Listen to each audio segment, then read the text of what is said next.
Cannadix, calidad de vida, presenta. Disfruta la existencia, crece tu energía, transforma tu vida. Porque ser es vivir con bienestar. Bienvenidos a Seres, el podcast. Me da mucho gusto darles la bienvenida a un nuevo episodio de Seres. Gracias por vernos y también gracias por escucharnos. Hoy tenemos una invitada muy especial. Ella es defensora de los derechos humanos y activista. Nos acompaña para este episodio mi querida Edurne Ochoa. Mi querida Edurne, muchas gracias por haber aceptado esta invitación. No, al contrario, querido Sergio, para mí de verdad que es un gusto poder estar contigo y con tu auditorio hablando de este tema tan importante que son los derechos humanos para todas las personas. Justo este tema es sobre derechos humanos y lo vamos a enfocar específicamente para mujeres y niñas porque los últimos meses, estos últimos años, pues sí ha sido un tema bastante en boga. Pero para eso vamos a entender qué son los derechos humanos. Bueno, pues es un conjunto de prerrogativas que tienen que estar sustentadas en la dignidad humana. Y creo que la palabra dignidad humana tiene que ser como un eje que nunca perdamos de foco todas las personas que estamos justamente desde el espacio de la comunicación, desde el espacio del activismo, desde el espacio de la defensoría, por supuesto, de los derechos humanos, pero sobre todo desde el espacio en donde se generan políticas públicas, acciones a favor de los derechos de todas, de todos y de todos. Eso es un tema inherente a todas las personas, a todos los seres humanos, por el simple hecho de ser humanos y humanas.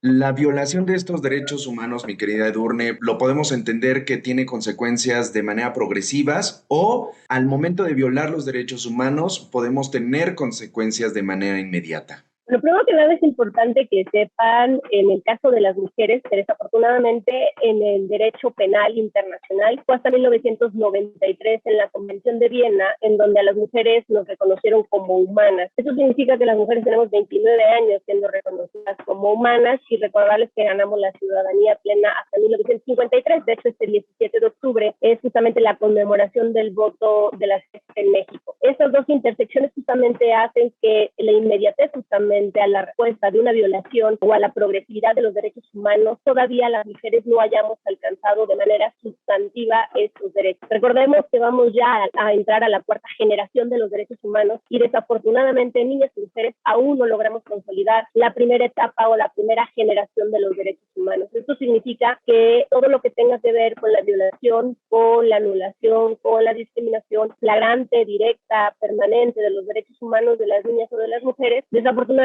nosotras todavía no tenemos acceso a la justicia o acceso a recomendaciones de manera inmediata, porque también los derechos humanos finalmente se basan o recaen en recomendaciones. Pero lo que sí es cierto es que a través de la Corte Panamericana de Derechos Humanos y la Corte Internacional de Derechos Humanos, hoy ya tenemos jurisprudencia de algunos casos, como por ejemplo Campo Algodonero, en donde ya se puede recurrir a estas sentencias para poder adquirir de manera inmediata algún tipo de sanción, algún tipo de recomendación o de acciones inmediatas. Pero el gran problema es que desconocen sus derechos humanos. Han escuchado de ellos, pero no saben qué son, por lo cual nadie puede exigir, querido Sergio, lo que no conoce. Al no tener conocimiento de los derechos humanos, pues tampoco podemos entender en qué momento se están violando nuestros derechos humanos, ¿no? Por supuesto, por eso es tan importante, me parece, que la gente ponga especial énfasis en los temas de derechos humanos y entenderlos, porque por el simple hecho de existir, tú, yo, las personas que están aquí atrás, las personas que nos van a ver, etcétera, son sujetos a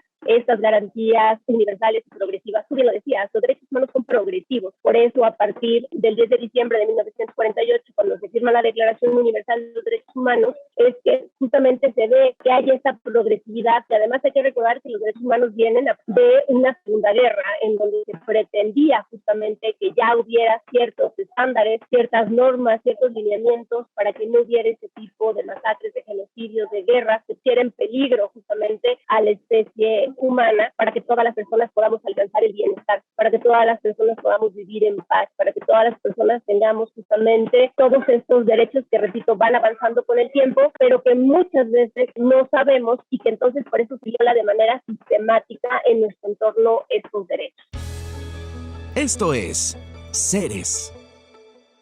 Seguramente al ver Seres el podcast te han surgido algunas inquietudes de cómo llevar una vida más saludable. Es por eso que queremos resolver tus dudas. Comenta qué temas quieres que tratemos en los próximos episodios de Seres el podcast. Continúa en Seres.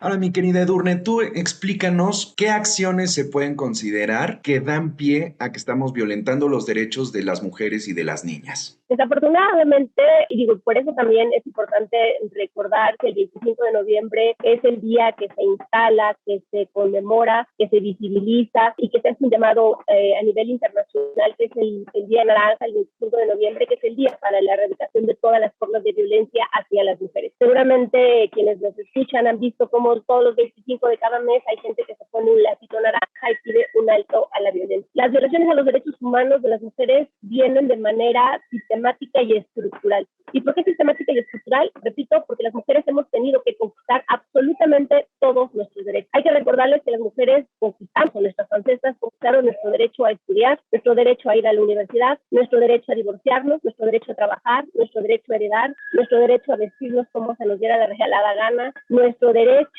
justamente a alzar la voz, nuestro derecho a tener una decisión sobre nuestro cuerpo, sobre nuestros derechos sexuales y reproductivos. Y todos estos derechos finalmente han tenido que ser conquistas en el paso del tiempo. Las mujeres no hemos ganado, no hemos nacido con todos estos derechos. Por lo cual, de todas maneras en que se puede violentar los derechos humanos de las mujeres, yo te diría que en primer lugar, y el que estamos defendiendo ahora mismo, es el derecho a decidir. Las mujeres todavía no tenemos derechos sobre nuestro propio cuerpo. El hecho de que el Estado tutele nuestro cuerpo y nos diga que no podemos abortar o interrumpir un embarazo no deseado, ya sea por una violación sexual, ya sea por malformación del producto, eso es un derecho que se nos sigue todavía violentando, porque tenemos derecho finalmente a una salud sexual y reproductiva plena. Tenemos derecho justamente a un tema de salud pública y eso se intersecta justamente en el derecho a decidir. No nos dejan tomar esta gran decisión para despenalizar el aborto y legalizarlo porque es muy conveniente que el Estado siga tutelando el cuerpo de las mujeres y eso no nos da una libertad plena. Lo segundo es que existe en México la ley de acceso a una vida libre de violencia. Tenemos el derecho humano a vivir libres de violencia. No podemos hablar que ya está consolidado este derecho cuando diariamente en México asesinan a 11 mujeres por el simple hecho de ser mujeres. Cuando cada minuto se registra de manera oficial 4 violaciones sexuales en este país. Cuando la segunda denuncia más presentada en todo México es la violencia familiar. Cuando en este país, México, de todo Latinoamérica, tiene el primer lugar en embarazos de niñas de 10 a 14 años, donde el 80% son producto de violación sexual del padre, del tío, del abuelo o del primo. Las mujeres también tenemos derecho a una reparación de todos estos daños que se nos hacen justamente al atentar contra nuestra vida, contra nuestra integridad, y solamente el 2.6% de todas las denuncias que se presentan en todos los tipos y modalidades de violencia tienen condenas acusatorias, 2.6%, y solamente el 1.5% de los feminicidas, querido Sergio, está en la cárcel. Eso significa que el derecho a una vida libre de violencia no lo tenemos las mujeres. El tercer tema que también todavía tenemos pendiente es, bien dice la Constitución y la Ley del Trabajo, que hay una igualdad entre hombres y mujeres y que al mismo trabajo, mismo salario. Hasta el día de hoy México tiene una brecha salarial aproximadamente a nivel nacional. Evidentemente hay territorios en donde se acrecenta esa desigualdad del 26%.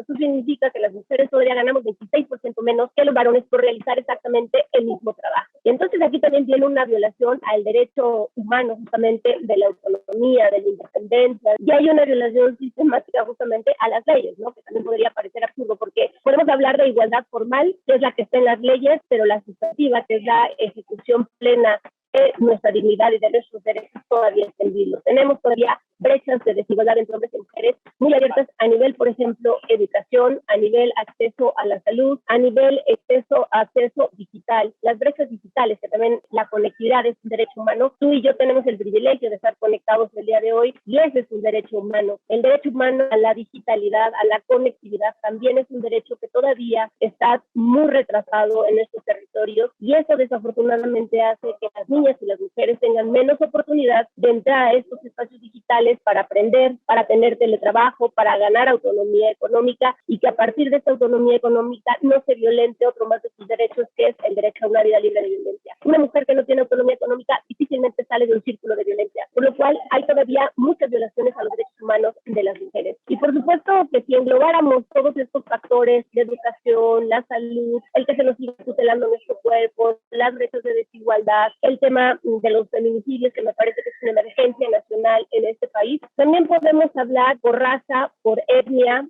por la diversidad sexual, por personas con discapacidad. Es decir, es importante que entendamos que si bien los derechos humanos son universales, progresivos, inalienables, etcétera, y que las mujeres finalmente y las niñas todavía no consagramos esos avances de la cuarta generación, todavía vamos en la primera generación de los derechos humanos, no es lo mismo ser mujer urbana que ser mujer indígena, de edad migrante, privada de su libertad o de la diversidad sexual. Las mujeres somos una sola, las mujeres somos plurales y diversas. Y en esta diversidad, desafortunadamente, a las niñas y a las mujeres que tienen estas intersecciones por raza, por etnia, por identificación de grupos poblacionales, todavía sufren mayores discriminaciones. Por eso es tan importante entender que los derechos humanos tienen también que generar diferentes mecanismos para que ninguna niña se quede atrás, ninguna mujer se quede atrás, que ningún niño y ninguna mujer se quede fuera del goce pleno de estos derechos que son universales, progresivos, inalienables e irrenunciables para todas nosotras. En las comunidades de usos y costumbres, querido Sergio, ahí hay una violación sistemática a los derechos humanos de las niñas y de las mujeres. No hay un derecho a decidir cuántas hijos o hijas van a tener, no hay un derecho a decidir sobre su salud sexual y reproductiva, no hay un derecho a decidir o a hablar en libertad, voz alta en los espacios públicos, en los espacios de decisión. Está muy limitada la participación de los derechos políticos y electorales, que también son derechos humanos. Entonces, las mujeres finalmente todavía estamos dando una gran batalla para conquistar todos estos derechos, porque finalmente somos el 51.2% de la población en este país y todavía no logramos, te repito, consagrar todos estos derechos a los que tenemos acceso, y que además esto ratifica justamente la dignidad de las niñas y de las mujeres en nuestro país, en México, en Puebla o en el territorio geográfico que ocupemos.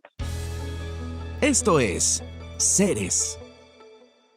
El dolor siempre está presente en nuestras vidas y ya puede tener el alivio para esos dolores crónicos gracias a los componentes extraídos del cannabis medicinal. Cannadix te presenta el tratamiento farmacéutico natural a base de aceite puro de semilla de hemp cannabis sativa. Sus componentes terapéuticos han sido investigados clínicamente, demostrando su efectividad para el alivio del dolor, la inflamación y la ansiedad. Llame ya al número en pantalla y ordene el tratamiento Cannadix y le enviaremos gratis gomitas Cannadix con aceite de cannabis medicinal para estimular los neurotransmisores del placer, los cuales le ayudarán a liberar las tensiones, el estrés, la ansiedad y el dolor. Continúa en Seres.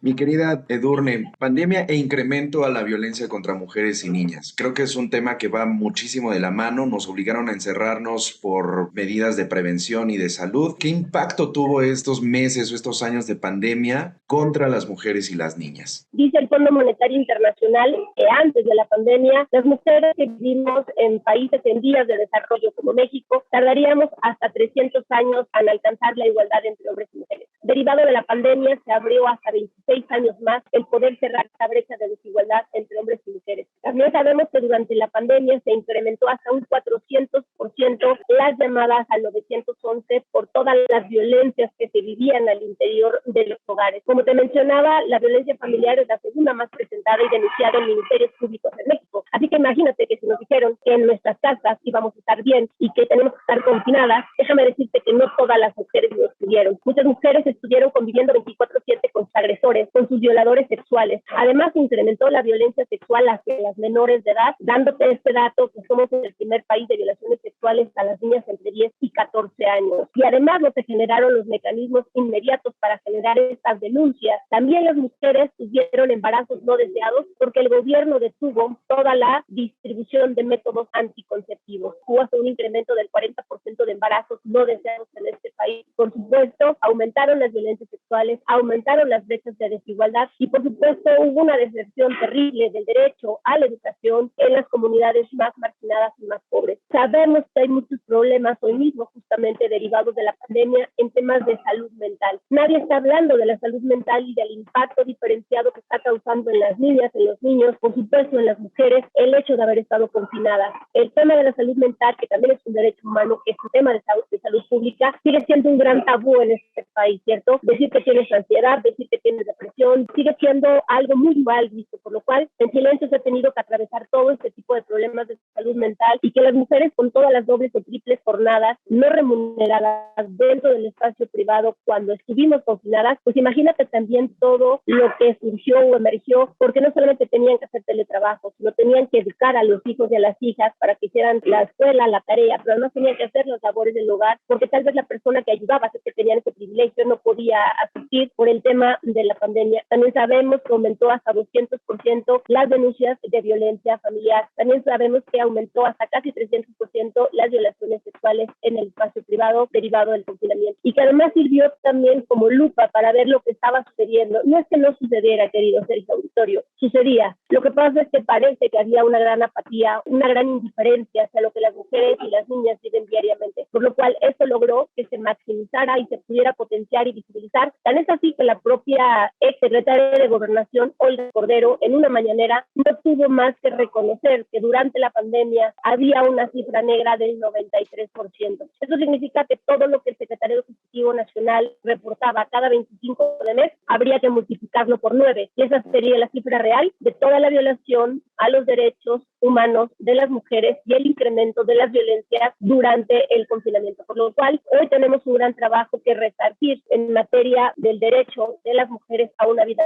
libre de violencia, el derecho a la educación, el derecho a la salud pública y el derecho a tener un salario de la misma manera y la misma retribución que los varones. Mi querida Edurne, con todo lo que nos estás diciendo, creo que nos queda bastante claro la infinidad de formas que una mujer y una niña puede ser violentada respecto a sus derechos. A todas estas mujeres, a todas estas niñas, ¿qué recomendaciones o consejos les puedes dar si ya fueron víctimas de alguna violación? Y de todas maneras, aunque no lo hayan sido, me imagino que hay recomendaciones en general a seguir para poder atacar este tema. Yo les diría que conozcamos nuestros derechos. Les decía, nadie puede exigir lo que no conoce. Es decir, cuando conocemos absolutamente todos nuestros derechos, podemos exigirlos. Yo les invitaría en primer lugar a conocer los derechos humanos, qué son, para poder exigir. Lo segundo es que si han sido víctimas de algún tipo de violencia, ya sea sexual, ya sea física, ya sea psicológica, económica, patrimonial, digital, etcétera, denuncien. Es importante que sepamos que la medida en que denunciemos las violencias de las que somos sujetas es la medida en que vamos a tener verdaderamente una radiografía de lo que es el país, y las autoridades tendrán justamente que etiquetar mucho más presupuesto y podremos exigir más presupuesto para prevenir, para atender, para sancionar y para erradicar la violencia hacia las mujeres. Sé, por supuesto, que da mucho miedo.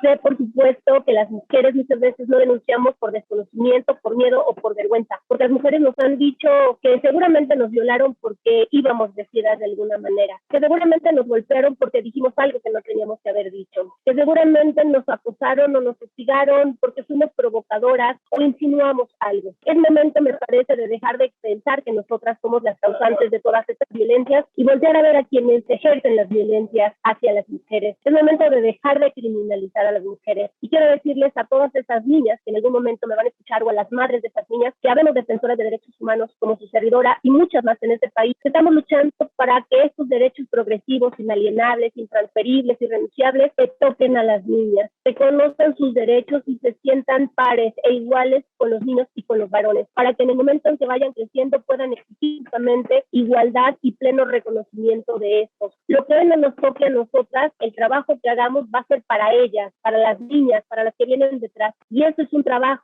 desde la sociedad, desde la escuela, desde el espacio político, desde los medios de comunicación. Así que acérquense, conozcan sus derechos humanos, denuncien, busquen redes de activistas, defensores de derechos humanos que las van a acompañar, que les van a decir cuál es el camino. Desafortunadamente, las defensoras de derechos humanos también tenemos límites. Podemos ayudar, les podemos decir hacia dónde ir, acompañar, hacer una rueda de prensa, acercarles a abogadas con perspectiva de género y demás, pero no impartimos justicia. Mientras no se sensibilice al sistema impartidor de justicia, a quienes están a cargo de espacios públicos y de decisión, será muy difícil combatir todas estas violencias, pero no por eso debemos de quedarnos calladas, que nunca se sientan culpables por algo que ustedes no hicieron, nunca crean que tuvieron la culpa por ser acosadas o hostigadas. Su ropa, su forma de ser, su cuerpo no es una invitación a violarlas, a violentarlas ni a acosarlas. Ustedes no son culpables de absolutamente nada. Habría que señalar y habría que hacer unos cambios sustantivos hacia hacia los violentadores y reeducar de verdad a los niños y a los varones para que entiendan que las mujeres no somos cosas, no somos objetos, somos personas y merecemos respeto y un respeto pleno a nuestros derechos humanos. Esto es Seres. ¿Qué podemos hacer nosotros los hombres, los adolescentes, para apoyar a ustedes, las mujeres y las niñas? Yo creo que es muy importante justamente entender que somos personas, ¿cierto? Y que tenemos los mismos derechos. Que esa forma tan arcaica y que además viene arraigada en un sistema patriarcal, que el patriarcado no es otra cosa más que una estructura en donde nos ponen diferentes niveles, y el patriarcado más acuñado por Carlos Marx, cuando hablaba justamente de las desigualdades dentro de las clases obreras y sociales, puso a las mujeres hasta el último lugar. Y en ese momento es cuando entendimos justamente las feministas y retomamos este término para decir que el patriarcado es esta estructura justamente que nos oprime, que nos violenta y que no permite nuestra emancipación. Los varones tienen que darse cuenta de sus privilegios. Deben de saber primero que nada que ellos desde el día 1 que existió la tierra han nacido con todo el derecho a estudiar, a trabajar, a heredar, a casarse, a divorciarse, a hacer uso del recurso económico, a decidir sobre su propio cuerpo. No han tenido que conquistar un solo derecho porque el mundo ha estado hecho de los varones para los varones. Cuando entiendes que han tenido ese privilegio y que las mujeres hemos tenido que conquistarlo, me parece que comienza un proceso de sensibilización. Cuando también los varones saben y se dan cuenta y entienden que estas formas en donde se creía que las mujeres éramos propiedad del varón, ¿no? Cuando te dicen juntos para toda la vida, la esposa de, la mujer de, las mujeres no somos propiedad de nadie más que de nosotras mismas. Debemos de entender al amor justamente como un amor compañero, como un amor que acompaña, como un amor que respeta. Cuando hay este tipo de amor que no es posesión, que no es violento, que no se cree justamente que se tiene poder o dominio sobre el cuerpo de las mujeres, también es un segundo paso para generar relaciones mucho más estables, mucho más dignas entre hombres y mujeres. Entonces es muy importante, te digo, tener en cuenta justamente que somos personas, que tenemos derechos, que hay privilegios de los varones y que ellos también entre los propios varones se pongan a reflexionar, querido Sergio, ¿qué hacen en sus entornos? Siguen compartiendo pornografía, siguen diciéndole mi vieja, siguen limitando en el momento en que buscan a un niño y una niña en el propio hogar, en donde el varón es el campeón y la niña es la princesita, y le dicen no hagas, no corras, no digas, y el varón es tal, explora, tú puedes, levántate. Es decir, cómo estamos educando a nuestros niños y a nuestras niñas, también desde los varones. Las mujeres no hacemos machos, las mujeres educamos también bajo un sistema, pero también el padre ausente, el padre que violenta, el padre que discrimina dentro del propio espacio, también con el ejemplo educa. Por eso creo que es muy importante que los varones se replanteen qué están haciendo y si verdaderamente están ejerciendo una educación de un espacio libre de violencia en sus entornos, y si no, pues reflexionarlo y ver de qué manera se puede cambiar, porque la forma en que nos enseñaron que la masculinidad era aquella que protegía, que preñaba y que prevenía, me parece que es momento de cambiarla hacia un momento en donde las mujeres hemos salido al espacio público, tenemos los mismos derechos y tenemos que volver a hacer un contrato social en donde nos reconozcamos hombres, mujeres y personas de la diversidad o personas no binarias para que tengamos verdaderamente un mundo en paz, libre de violencia y con todos los derechos humanos para todas, para todos y para todos. Mi querida Edurne, por último, ¿dónde podemos contactarte? En Instagram estoy como Ochoa_Edurne_ y el www.edurneochoa.com, y ahí nos podemos seguir discutiendo sobre este tema tan apasionante. Y de verdad, yo les invito a que conozcan más sobre los derechos humanos, porque todos los mecanismos internacionales, todas las leyes, todo lo que podamos exigir viene justamente alineado a los derechos humanos, a la Corte Interamericana, a la Corte Panamericana, a todos los convenios que hay. Es más, las propias defensoras del medio ambiente tienen el contrato de Iguazú, y Iguazú también es un derecho humano a la defensa del medio ambiente. También tenemos derecho a un medio ambiente sostenible y sustentable, que me parece que es importante que todas y todos estemos y todos inmersos justamente en este tema. Así que ahí me pueden seguir, querido Sergio. Mi querida Edurne, muchísimas gracias de verdad por toda la información, por todos los consejos que también les das a toda nuestra comunidad de mujeres y niñas que forman parte de Seres. Hoy estuvo con nosotros en este episodio Edurne Ochoa, defensora de derechos humanos y activista. Mi querida Edurne, de verdad, muchísimas gracias por tu tiempo. Al contrario, querido Sergio, muchísimas gracias por tu apertura, por tu invitación. Estoy aquí para cuando gustes y te mando un fuerte abrazo. Muchísimas gracias, mi querida Edurne Ochoa. Y a todos los que nos ven y nos escuchan, también les damos las gracias por formar parte de Seres, el podcast. No olviden suscribirse en todas nuestras plataformas, comentar y también darle like. Nos vemos en el próximo episodio. continúa en Seres. Miles de hispanos sufren inflamación en tejidos y dolor crónico en huesos, músculos, tendones y articulaciones. Ahora les puedes decir adiós usando Cannadix crema y cápsulas con ingredientes naturales y componentes terapéuticos comprobados clínicamente para aliviar dolor, inflamación y ansiedad. Además, puedes disfrutar de las gomitas Cannadix con aceite de cannabis medicinal para estimular los neurotransmisores del placer para liberar tensiones. En tus manos está aliviar dolor, inflamación y ansiedad. Todo esto con Cannadix, calidad de vida. Dale play a todos los programas en Spotify y YouTube para disfrutar de más consejos para tu bienestar. Gracias por ser parte de Seres, el podcast. Cannadix, calidad de vida. Presentó.